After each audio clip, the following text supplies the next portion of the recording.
how much overhead is caused by orders. Now here are the overhead costs. Orders cause 80% of wages, and orders cause 40% of depreciation, and orders caused 50% of occupancy. Therefore, orders cause $540,000 of overhead. So orders cause $540,000 of overhead. How many orders cause that $540,000 of overhead? Divided by the 400, and you get the $1,350 per order. 400 is at the top of this question 4.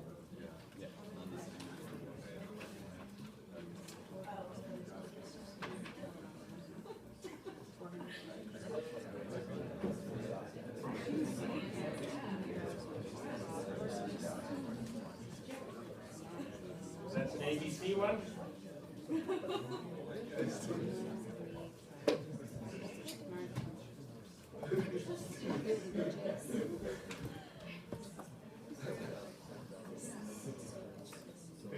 We're ready to move on to the next one, or you still want a minute looking at that?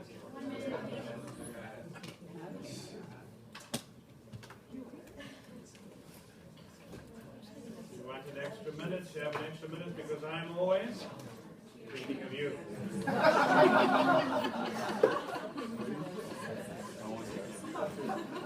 Sarah, it's all about you.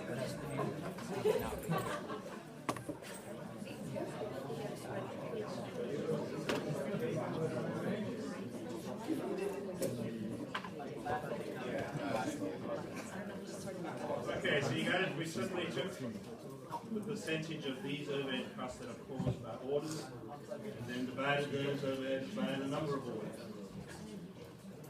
There's the number of orders. These are the overheads caused by the orders. Divide the overheads caused by the orders by the number of orders, and you have the overhead per order.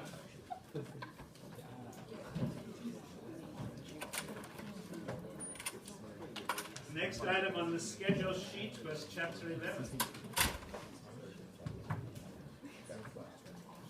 Next item on the schedule sheet, Chapter 11, relevant costs. And in relevant costs, always in that chapter, you're choosing between two options. Should I do X? Should I do Y? We say a cost is not relevant in that chapter. It does not mean that it's not relevant in other chapters. We mean it's not relevant specifically in those decisions between part X, part Y. We find a relevant cost as one that occurs whether you do X or whether you do Y. Or it does not occur whether you do X or you do Y. In other words, the cost is the exact same whether you do X or Y. It is irrelevant. It should not sway.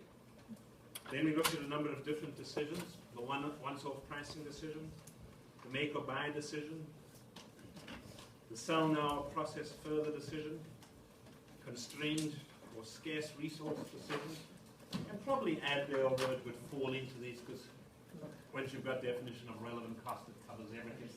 But we looked at a specific item as well, which was drop a division decision. Add the bullet of drop a division decision. And as you remember, when we were dropping the division, we said you drop a division, you lose all of its sales. You save all of its variable costs. So the unhappy part of dropping a division is you lose every cent of the contribution. The only happy part is you save some of the fixed costs, but not all. Is it worthwhile dropping? Well, if you save more fixed costs by dropping than the contribution, then you give up. So that was the drop a division decision. You had to identify how much contribution will you lose. That's bad news in dropping. How much fixed cost will you save? That's the good news of dropping. If you'll save more fixed cost than contribution, you lose. Drop. If you'll save less fixed cost than contribution, you will lose. Don't drop. So probably put a bullet to drop a division. Then let us think of questions. Let's look for questions in our review sheet that deal with any of those relevant cost kind of issues. And the first one you see is number